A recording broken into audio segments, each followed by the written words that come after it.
Halo, Assalamualaikum peneliti belia semuanya. Selamat datang.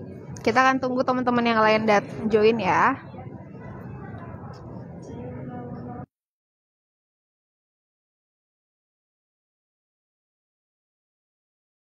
Halo, selamat datang teman-teman. Halo, selamat datang. Kalau misalnya teman-teman bisa dengar suaraku atau misal tidak mendengar suaraku, bisa tulis di kolom komentar ya. Oke, jadi mungkin untuk teman-teman yang baru kenal aku atau mungkin sebenarnya sudah kenal aku akan mengenalkan diri sekali lagi. Di sini nama aku Ayu sebagai salah satu tim Public Relation di IESA. Hari ini akan kembali lagi balik di sesi live kita, dan biasanya kan kalau aku biasanya di kantor ya. Nah, sore hari ini aku sedikit memberikan view yang berbeda karena live hari ini aku mencari view-view baru yang memberikan kesan baru untuk teman-teman. Dan sore ini pastinya aku nggak sendiri, live-nya aku akan ditemani bareng teman aku, Raya, yang akan menemani aku. Kita akan cek apakah Raya sudah gabung bersama kita. Oke, sekarang teman aku yang kita akan bincang-bincang bareng, yang pastinya juga nanti Raya akan menjelaskan ya sedikit banyak. Halo Raya, Halo semuanya. Assalamualaikum. Waalaikumsalam, seperti biasa cari yang paling ganteng ini kayaknya. Oke, mantap. Udah dapat ya, Re ya? Yang paling Udah. ganteng ya, Re? Oke. Udah dapat nih yang paling ganteng. Kamu apa kabar, Re? Baik. Ayu gimana Baik. kabarnya? Baik. Aku baik banget, lihat view aku bahkan mencari view baru ya. sore ini supaya kebetulan aku sedang di satu tempat ya.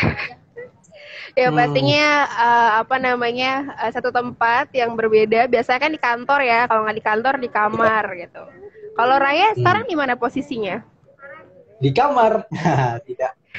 Selalu Tidak ya, always pindah, ya. masih di kamar. Tempatnya masih tetap sama. Oke. Nah, mungkin kita sambil say hi dulu ke teman-teman yang nonton. Halo teman-teman, selamat datang di live IESA sore ini. Kayak live hari ini cukup ramai ya, kita bisa bilang, karena yang join banyak dan pastinya pembicaranya juga malam ini spesial banget nih, ya nggak sih, Rey? Iya. Nanti mungkin kita akan spill setelah ini sambil kita menunggu pembicaranya join. Oke, sebentar ya teman-teman. Nah, jadi buat kalian nih para peneliti dia nih yang bingung gitu, mau hari ini tuh kita mau ngapain sih? Jadi hari ini tuh kita pengen live DJ kayak biasanya, ngobrol bareng sama Kak Reva. Jadi kita bakal ngomongin tentang topiknya itu maximizing your true potential. Udah pastinya menarik, jadi kita bakal ngobrol-ngobrol tentang kehidupan Kak Reva gitu, tentang hal-hal yang asik lah pokoknya. Dan juga buat kalian nih para peneliti dia, kasih tahu dong kalian tuh asalnya dari mana, sekolah di mana, nama kalian siapa di di live-nya, biar kita tuh saling kenal satu sama lain. Jangan lupa juga buat di share link, ajak teman kalian, kakek kalian, pacar kalian, dan segala macam untuk ramein live ini. Betul banget. Tadi udah sempat di-spill nggak sih pembicaranya hari ini siapa? Udah tadi. Udah belum? Udah. Nah, sama Kak Reva. Benar, Kak Reva ini pembicara kita sore ini sangat, menurut aku cukup spesial ya, karena kan IESA ini kan salah satu afiliator lomba ya terbesar di Indonesia. Dan Kak Reva ini juga salah satu selain ikut lomba-lomba di IESA, ini mungkin fun fact juga Kak Reva tahun ini mendapatkan gelar sebagai juara 1 Pilmapres Nasional. Keren banget. Gitu. Jadi dia mahasiswa berprestasi juara 1 nasional. Ibarat nih, aku nih mahasiswa nih di UGM, dia terbaik gitu di Indonesia gitu kan. Jadi jauh banget Tingkatannya udah beda ya. Udah beda kastanya ya. Nah iya bener banget. Jadi Kak Reva nih sore ini kita akan bincang-bincang tentang maximizing your true potential. Kita juga akan ngobrol banyak gimana sih Kak Reva. Kebetulan dia juga mahasiswa Fakultas Kedokteran ya, Universitas Andalas, dan juga kita akan nanya gimana caranya Kak Reva bisa mencapai potensi-potensi dan memanfaatkan potensi yang dia punya semaksimal itu gitu. Karena kita lihat Iya, achievementnya pasti luar biasa, nggak mungkin iya. dia nggak punya achievement luar biasa sampai dia bisa dapat banyak penghargaan seperti itu gitu. Hmm. Dan kalau misalkan para peneliti belia nih ngelihat IG-nya Kak Reva, itu biasanya di highlights-nya itu tuh banyak achievement-achievement yang dia raih gitu. Jadi Betul. cukup ngebuat kita insecure lah. Cukup ngebuat kita insecure. Ah, jangankan Wah, kamu, aku aja juga insecure gitu kan ngelihatnya, ya ampun, hmm. aku ternyata bukan apa-apa di dunia ini. Kita nggak sabar banget ya mau ketemu Kak Reva. Jadi mungkin teman-teman yang punya pertanyaan buat Kak Reva nanti bisa banget dipersiapkan, karena nanti kita nggak hanya ngobrol bareng bertiga ya, karena pastinya teman-teman di Ya. sini punya kesempatan yang sama buat ngasih pertanyaan ke teman-teman, khususnya untuk Kak Reva gitu. Atau teman-teman yang punya pertanyaan-pertanyaan yang lain, misalnya mau tanya tentang lomba IESA juga boleh, kita isi kekosongan di sini selama 30 menit ke depan untuk Hmm. ngobrol-ngobrol bareng kalian gitu. Ya, bener banget. Oh ya, by the way, Ayu, eh, lu di sana minum apaan tuh? Ditemenin sama minum apa? Kebetulan di sini aku minum lemon tea, enggak kok, enggak aneh-aneh. Oh, Minum lemon lemon tea tea kan ya. aja, betul. Oh, gua Kamu air juga putih sih. ditemenin minum enggak? Air putih juga. Kalau gua air putih sih beda. Oh ya, sehat banget ya, Hmm. betul. Harus Sehat, banyak anaknya minum sehat. air putih. Yap, 4 Stay sehat 5 hydrated. sempurna. Yap. Betul, setuju banget. Oke. Nih kita ternyata udah ada 2 pertanyaan yang masuk nih, Rey. Kira-kira Rey bisa ngelihat gak di sana? Di mana tuh? Oh iya, Di udah ada sini nih. ternyata ada yang udah 2 pertanyaan. Wah, berarti teman-teman di sini pada apa ya, antusias banget ya untuk menunggu Kak Reva.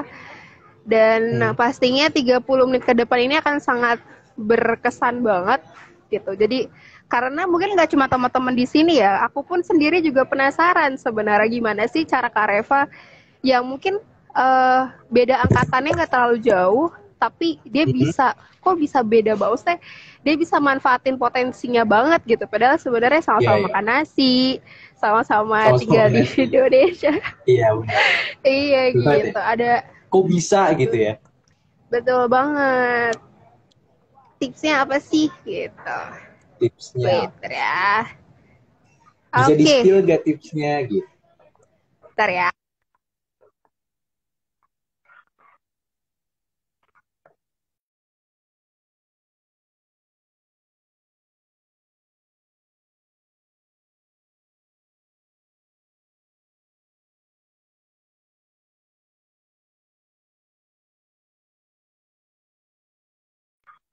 Sebisa mungkin nyiapin makanan dan minuman biar bisa nyemil-nyemil cantik lah.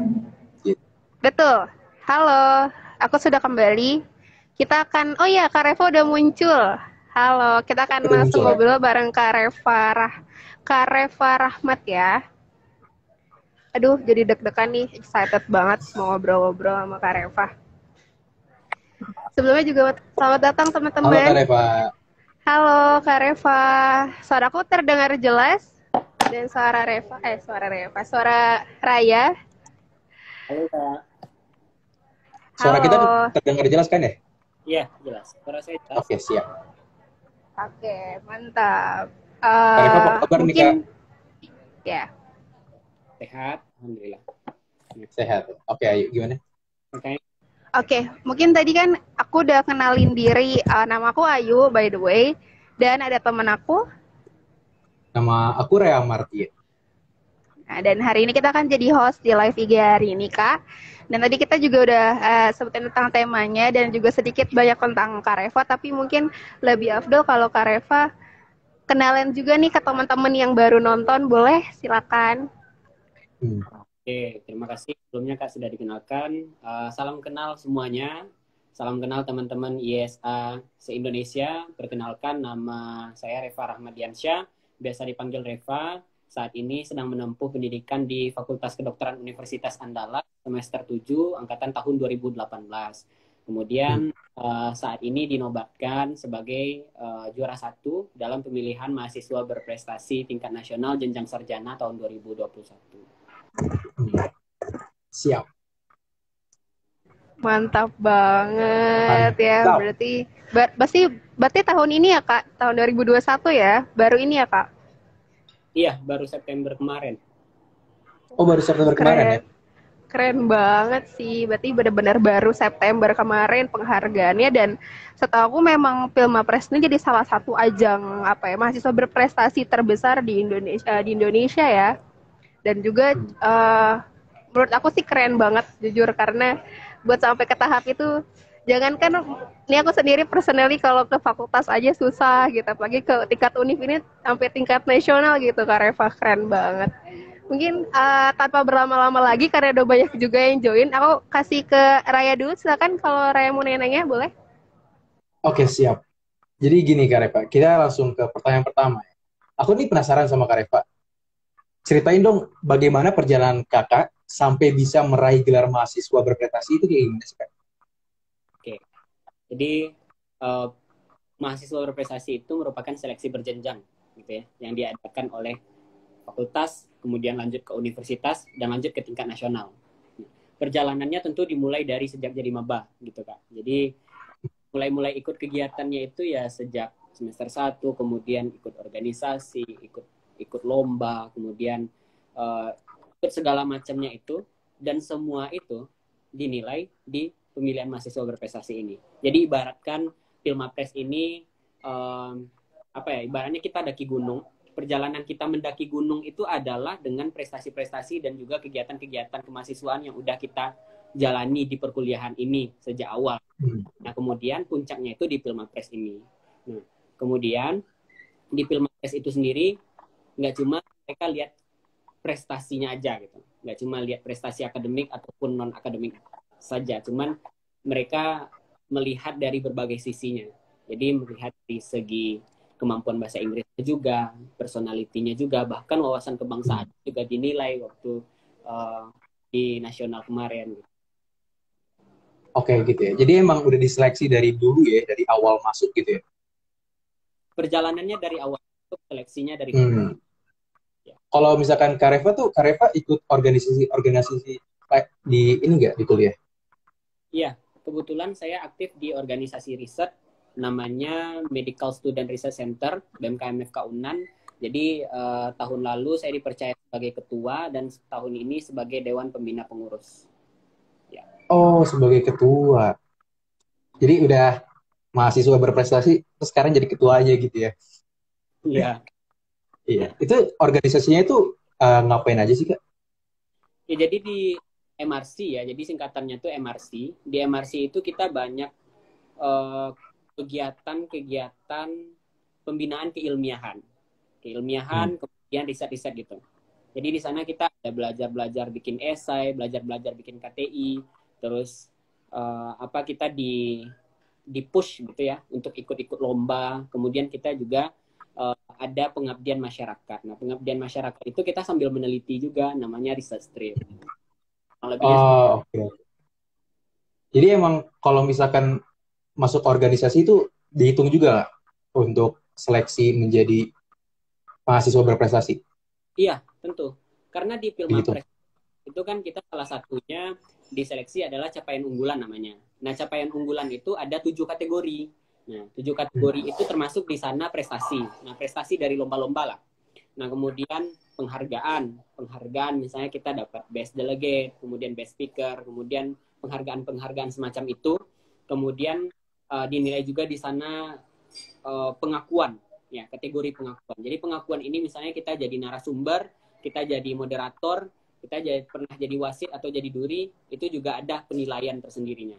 Nah, terus kategori organisasi juga ada di sana, mulai dari tingkat fakultas sampai ke tingkat internasional, itu diakui. Dan ada juga publikasi kalau misalnya kita aktif nulis, bikin buku, kemudian publish di jurnal dan segala macam. Dan terakhir itu kewirausahaan. Oke. Jadi benar-benar semua aspek itu dinilai. Ya, Kayu. Oke, aku menarik banget tadi ngomongin soal apa tadi, banyak banget ya. Maksudnya selain prestasinya aja yang dilihat, tapi ternyata organisasi juga mendukung ya dalam proses tersebut. Dan juga tadi Kak Reva sempat mention tentang penelitian ya, kalau Kak Reva sempat mengetuai salah satu organisasi yang bergerak di bidang research. Benar ya Kak Reva ya? Oke, kalau dari Kak Reva sendiri, selama perjalanan dari maba itu sering nggak sih lomba-lomba research kayak gitu? Iya. Dan mungkin bisa di-share salah satu penelitian atau misalnya satu lomba research paling berkesan nih di hidup Kak Reva. Boleh ya? Ya, jadi dulu di awal-awal kuliah itu kira-kira semester 1 sampai semester 4 itu saya aktif di kegiatan-kegiatan lomba-lomba esai. Lomba esai, lomba KTI, poster publik, video edukasi, dan semacamnya. Kemudian tahun 2020, pas di awal-awal pandemi, saya kenal IESA. Nah, jadi IESA ini ibaratnya salah satu corong prestasi saya juga gitu. Jadi saya sampai sekarang itu sudah ikut lebih dari 15 kegiatan IESA. Sudah lebih dari 15 kegiatan di IESA. Dan kegiatan-kegiatan itu saya mulai dari tahun 2020. Karena emang awalnya tuh karena ya gabut gitu di awal-awal pandemi kan. Jadi awal-awal pandemi itu kita gabut, kita nggak tahu mau ngapain. Kalau misalnya kita pikirin pandemi ini, kita akan pusing sendiri gitu. Ya udah, saya coba-coba riset, saya coba-coba meneliti, saya coba-coba ikut lomba-lomba invention. Nah, lomba pertama yang saya ikuti di IESA itu adalah lomba INF 2020. Waktu itu dapat bronze medal. Nah, itu yang pertama, lomba pertama. Kemudian kalau dibilang yang paling berkesan, lomba WIC, World Invention Competition and Exhibition. Ya, lomba WIC tahun 2020 yang diadakan oleh IESA bersama Segi College Subang Jaya. Kebetulan yang 2021-nya itu baru kelar ya kemarin. Nah, itu sih yang lomba riset yang paling mengesankan bagi saya. Karena di WIC itu saya membawakan invention, membawakan karya tentang pemanfaatan simbiotik namanya. Jadi simbiotik ini itu produk, semacam produk yang di dalamnya itu ada probiotik dan prebiotik. Nah, itu saya gunakan untuk terapi pada orang dengan malnutrisi atau orang-orang dengan gangguan gizi buruk. Nah, itu. Nah, itu papernya dibikin dengan metode literatur review. Jadi saya tidak melakukan studi eksperimen secara langsung, tapi saya melakukan riset dengan penelitian-penelitian yang sudah ada. Jadi data-datanya itu diolah dari data-data sekunder gitu. Nah, itu mengesankan kenapa? Karena sebelumnya itu saya lomba-lomba KTI dan segala macam, datanya itu data primer, emang dilakukan secara langsung dari eksperimennya langsung gitu. Tapi di lomba WIC itu saya coba keluar dari comfort zone saya ikut lomba dengan karya dari studi pustaka tadi, dari systematic literature review tadi. Dan singkat cerita, alhamdulillahnya waktu itu dapat gold medal sekaligus IWSA Grand Award. Nah, di mana IWSA Grand Award tahun 2020 itu hadiahnya adalah fully funded untuk kegiatan WIC di tahun 2021. Kalau WIC 2021 itu offline, nah kemarin katanya bakal dibayarin insertnya sama tiket PP-nya. Namun ya takdir berkata lain ya, 2021 WIC-nya masih online, ya alhamdulillah kemarin dibayarin untuk free registration-nya aja gitu. Ya. Oke, menarik banget ya. Maksudnya aku juga sejujurnya maksudnya tidak terlalu mengingat juga, tapi maksudku kan IESA Grand Award adalah salah satu award tertinggi yang biasanya setiap pemenangnya akan mendapatkan free registration, bahkan free accommodation untuk lomba-lomba internasional IESA. Dan tahun ini berarti Kak Reva ikut ya di WIC tahun ini ya bersama dengan teman-teman. Yang sayangnya karena memang adanya kondisi pandemi saat ini, jadi kita terpaksa harus melaksanakan secara online. Kita juga sebenarnya kepengen banget ya Kak, kita lomba offline bareng lagi, ketemu lagi secara offline, kompetisi lagi secara offline, pasti seru banget. Tapi kita juga melihat situasi dan kondisi gitu. Mungkin aku juga sambil ngeliat pertanyaan dari teman-teman Kak Reva. Karena kebetulan tadi ternyata sebelum Kak Reva masuk ada yang udah tanya nih, Dari pertama dari Kak Rizky Hapsara. Kak, cara atur waktu belajar gimana? Cara time managementnya, karena pasti organisasi, lalu juga lomba juga, terus harus akademiknya juga harus dijaga. Itu gimana sih Kak cara atur waktunya? Ya, time management ya. Kalau kita bicara time management, saya selalu kaitkan dengan skala prioritas. Nah, jadi ini sebenarnya relatif ke masing-masing kita. Kita punya skala prioritas masing-masing, kita punya cara untuk membagi waktu masing-masing. Namun yang saya lakukan menggunakan konteks skala prioritas. Skala prioritas saya pribadi itu yang pertama adalah akademik, karena ini kewajiban utama kita sebagai seorang siswa atau mahasiswa. Ya, mau kita SMP, mau kita SMA, mau kita mahasiswa, kita sekolah itu kan untuk belajar gitu, untuk lulus, untuk dapat yang baik. Makanya akademik di atas. Nah, itu yang pertama. Kemudian skala prioritas saya kedua adalah prestasi. Kenapa? Karena saya rasa dengan kita berprestasi, dengan kita ikut lomba ini dan itu, dengan kita ikut kegiatan-kegiatan ini dan itu, dengan langsung ataupun tidak, kita juga sudah mengasah soft skill kita gitu. Karena di lomba-lomba, apalagi lomba-lomba ya, salah satunya lomba-lomba di ISA, lomba-lomba invention, selain kita melatih jiwa kompetisi kita juga sudah melatih kepercayaan diri kita untuk tampil di depan orang, sudah melatih public speaking kita juga, sudah melatih kemampuan berpikir kritis kita juga, dan hal-hal lain yang mungkin kita tidak dapatkan di bangku kuliah gitu. Dan bonusnya itu pada saat menang. Nah, menang itu adalah bonus sebenarnya. Menang atau kalah itu urusan hasil, urusan takdir, bagaimana usaha kita, bagaimana usaha doa kita sebelum kita lomba. Tapi ya kalau menang ada kepuasan tersendiri, dan itu bonusnya, itu yang bikin nagih gitu. Sehingga prestasi saya letakkan di prioritas yang kedua. Kemudian yang ketiga adalah organisasi. Gitu. Jadi di organisasi ini kita dapatkan ilmu-ilmu yang memang kita nggak dapatkan juga sebenarnya di kelas gitu. Jadi di organisasi ini kita belajar gimana teamwork yang baik, gimana leadership saat kita memimpin ataupun kita dipimpin, negotiation, lobby dan segala macam yang emang benar-benar kita harus punya juga di zaman ini gitu.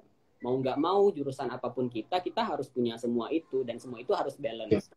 Dan kalau ya itu untuk gambaran apa aja gimana meletakkan skala prioritas. Nah kemudian kalau dari segi waktunya untuk time management ini saya biasanya menempatkan 4 skala prioritas itu. Jadi ada 4 kuadran. Ada kuadran pertama itu yang penting dan mendesak, dan ya kalau penting yang mendesak tentu yang harus kita lakukan saat itu juga. Gitu. Contohnya lapar tentu harus makan. Nah kemudian belajar misalnya, atau misalnya keperluan-keperluan lain yang emang sifatnya manusiawi atau kewajiban alami. Nah itu yang pertama, kuadran pertama. Kemudian kuadran kedua ini adalah yang dia penting namun belum terlalu mendesak. Nah kalau untuk yang kedua ini sifatnya apa? Schedule, jadwalkan gitu. Kapan mau kita lakukan? Nah itu. Jadi itu yang kuadran kedua. Kemudian kuadran ketiga. Kuadran ketiga ini adalah dia nggak terlalu penting, tapi dia mendesak gitu. Misalnya kita diajak main sama teman-teman gitu. Nah, sebenarnya kalau secara secara kewajibannya, secara akademiknya gitu, itu kan pilihan kita mau ikut atau enggak gitu kan. Tapi dia mendesak, ada jadwalnya gitu. Nah, itu tergantung kita mau menolak atau mau menerima. Nah, kembali lagi ke prioritas tadi, ke skala prioritas konsep yang di awal tadi. Dan yang kuadran keempat itu adalah yang dia tidak penting dan tidak mendesak juga. Ya, ini mungkin kita sama-sama tahu lah gitu. Ya, main game, kemudian apalah hal-hal yang bisa mendistraksi kita untuk melakukan hal-hal produktif. Oke, keren banget tadi ya. Berarti kita harus bisa, yang paling penting adalah gimana cara menentukan skala prioritas dan bisa membagi mengkualifikasikan ya kesibukan kita tadi ya. Kalau metode dari Kareva adalah bagi menjadi 4 kuadran: penting mendesak, penting tidak mendesak, Tidak penting tapi mendesak, dan tidak penting dan tidak mendesak. Setuju banget, setuju banget. Kalau dari Raya gimana, Ray? Itu iya sih, itu sangat apa ya namanya tuh, penuh masukan buat aku juga, karena aku kan masih SMA ya, dan juga aku ikut OSIS, aku juga kerja di ISA, dan juga ada event yang akan mendatang buat kita yang ngurus di sekolah. Itu buat aku sangat sangat penting sih kayak gitu, karena aku juga di satu sisi suka kurang dalam manajemen waktu gitu. Kayak kadang PR tuh diintar-intarin dulu, tugas yang penting diintar-intarin dulu, maunya main game, maunya tiduran, kayak gitu-gitu sih. Nah, dengan Kak Reva tadi ngejelasin, harus dibagi dengan 4 kuadran kayak gitu, prioritas yang paling pertama itu yang paling penting, menurut aku cukup cukup tergambar lah nantinya kalau misalkan aku mau ngebuat manage waktu gitu ke depannya. Gitu sih. Nah, ini ada yang nanya lagi nih, yuk. Dari ABD_Salamah. Izin nanya, Kak. Saat ajang Pilmapres kemarin, wajib disertai sertifikasi Kak ya? Atau boleh bukti dokumentasi kegiatan dan sejenisnya? Itu gimana tuh Kak Reva? Oke. Jadi kalau untuk prestasi, syarat yang perlu kita lengkapi itu adalah yang pertama, deskripsi dari kegiatan. Nah, deskripsi dari kegiatan yang kita klaim sebagai prestasi itu. Nah, ini dibikin dalam 100 kata mungkin ya, pokoknya tidak terlalu panjang, nanti akan diisi di formnya. Kemudian juga sertifikat sebagai bukti kita sudah memenangkan kegiatan itu, bukti kita sudah melakukan kegiatan itu gitu. Nah, tapi kalau misalnya nggak ada sertifikat, boleh disertakan surat keterangan pemenang atau hal-hal lain yang mendukung, yang menyatakan kita emang pemenang di lomba tersebut, atau kita memang melakukan hal itu yang kita klaim sebagai prestasi. Tapi kalau untuk dokumentasi aja, atau misalnya ya misalnya dokumentasi semacam itu, ya tentu itu nggak bisa disertakan karena nggak kuat juga gitu. Oke. Sama ini juga ada pertanyaan lagi nih Kak, dari siapa kayaknya nih? yang Rizky di atasnya Hafsar, ya? ada atas lagi Kak. Sebelum Ada ini lagi. nih tadi dari Kak Green Tea Orchid, kayaknya karena agak ke atas tadi agak tenggelam ya. Ada yang tanya, belajar riset dari mana aja sih Kak? Nah, tuh mungkin ada yang tertarik juga riset atau lomba-lomba internasional kayak Kak Reva, boleh dong kasih tipsnya? Belajar riset bisa dari mana aja, karena ide itu tidak harus ditunggu. Tapi misalnya sekarang kita lagi lagi kuliah, atau kita lagi jalan-jalan lah keluar, misalnya keluar kampus gitu. Kita lihat pohon-pohon yang ada di luar gitu. Terus kita kepikiran nih, pohon ini manfaatnya buat apa ya, selain untuk pelindung atau selain untuk di kampus aja, selain untuk penghijauan, gunanya apa ya gitu. Nah, dari hal itu sebenarnya kita udah bisa berpikir, kita udah bisa bikin ide. Jadi pohon ini bisa dimanfaatin buat apa aja, bisa kita cari jurnal. Nah, mungkin kesulitan besar di sini ya dalam membuat sebuah riset itu adalah saat actionnya, saat melakukannya gitu kan. Nah, hal yang perlu dilakukan pertama adalah cari dan baca. Cari masalahnya, baca informasi seputar itu. Mencari masalah tentu mudah gitu ya, seperti yang saya contohkan di awal tadi. Yang membaca ini yang kadang perlu trik tersendiri. Sederhananya, untuk membaca informasi ilmiah itu, teman-teman bisa cari di Google Scholar. Teman-teman bisa akses di PubMed, namanya PubMed tulisannya. Atau teman-teman bisa cari lepas di Google aja, cuman jangan diambil dari sumber-sumber yang tidak terpercaya. Nah, contohnya sumber tidak terpercaya apa? Blogspot misalnya. Atau website-website yang tidak bisa dipertanggungjawabkan secara ilmiah. Nah, seperti itu. Nah, kemudian sudah dapat masalahnya, sudah tahu infonya, kemudian mulailah menulis. Nah, menulis di sini itu sebenarnya agak juga, karena kalau pertama kali menulis tentu akan agak canggung gitu ya. Ini nulis mau dari mana, mulai dari terus ya itu akan seperti apa gitu. Nah, saya sarankan kalau pertama kali nulis, kalau pertama kali ikut lomba-lomba riset, gitu, cari contoh karyanya dulu. Nah, cari contoh karyanya dulu. Bisa di kakak tingkat, misalnya. Bisa ditanya ke dosen, atau dicari lepas di Google, itu juga bisa.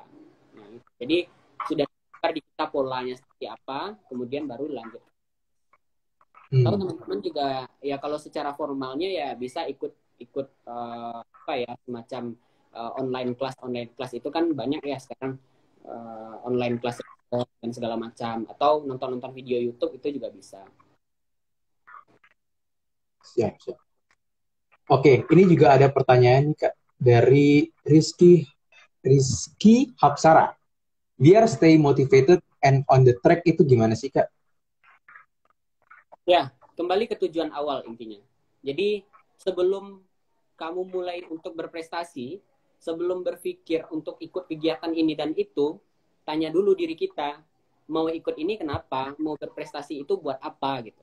Nah, jadi itu dulu, konsep-konsep itu dulu yang didudukkan. Jadi mau berprestasi untuk bangga-banggaan, jangan dilanjutin. Karena takutnya nanti niat, jadi hasilnya juga nggak bakal maksimal.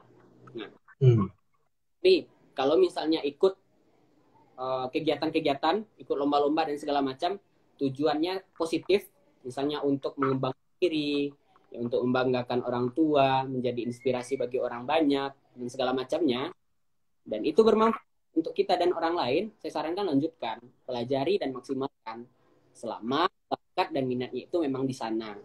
Nah, gitu. Jadi coba aja dulu, nanti pada saat prosesnya akan tergambar.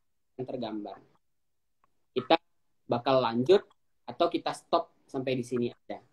Tapi kalau memang benar-benar di awal istilahnya niatnya udah bagus, fondasinya udah kuat, nah insya Allah itu akan berlanjut sampai membuahkan prestasi-prestasi yang bisa membanggakan diri dan orang lain. Oke, tadi menarik banget dari perkataan Kak Reva, yaitu tentang bakat dan juga aku bisa bilang passion lah gitu ya. Kan kalau Kak Reva ini kan passion di dalam dunia riset. Nah, aku pengen nanya nih, buat aku sama buat para peneliti belia, itu kan pasti ada yang masih bingung sama apa sih passion gue tuh apa sih? Nah, aku pengen nanya sama Kak Reva, cara menemukan passion pada anak muda menurut Kak Reva tuh kayak gimana? Sebenarnya kalau untuk cara mencari passion ya, itu sebenarnya udah di apa ya istilahnya, kita udah tahu sebenarnya sejak sekolah gitu. Sejak SD aja kita bahkan udah bisa nilai diri kita bakatnya di mana. Apakah ini olahraga, apakah ilmiah, atau lomba-lomba olimpiade misalnya. Nah, terus dengan bekal itu kita fokusin aja salah satunya atau salah duanya. Nanti kita bandingkan kita nyamannya di mana, kita berprestasinya di mana. Nah, kalau udah kebayang konsepnya, udah tahu nih kita enak di mana, lanjutkan itu, maksimalkan di sana. Oh gitu ya, Kak. Oke. Ya. Ayo.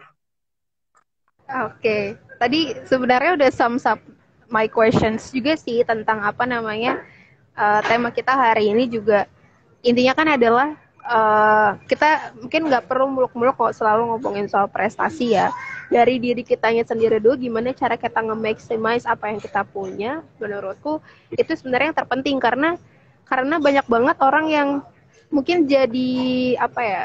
Kalau aku sendiri mungkin jadi awal-awal aku sempat stres gitu. Aku pengen ini, tapi aku nggak tahu di dalam diri aku sebenarnya karena terlalu banyak keinginan, tapi aku sendiri nggak tahu ternyata potensi aku tuh sebenarnya kemana sih gitu. Dan instead of mengembangkan potensi dalam diri, kita malah terlalu overthinking kemana-mana, jadinya nggak ada actions yang kita ambil di di dalam kehidupan kita gitu. Dan tadi aku juga belajar dari Kak Reva kalau misalnya mengembangkan diri itu ternyata benar-benar penting gitu, dengan cara tahu apa yang kita suka, tahu apa yang kita mau, dan juga inisiatif juga dalam belajar gitu, karena nggak semuanya pasti instan ya Kak Reva ya, pasti semuanya butuh small steps, butuh langkah-langkah kecil dari diri kita sendiri dulu kayak gitu. Setuju banget sih.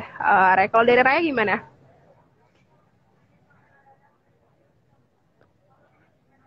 Tadi ada gangguan alien.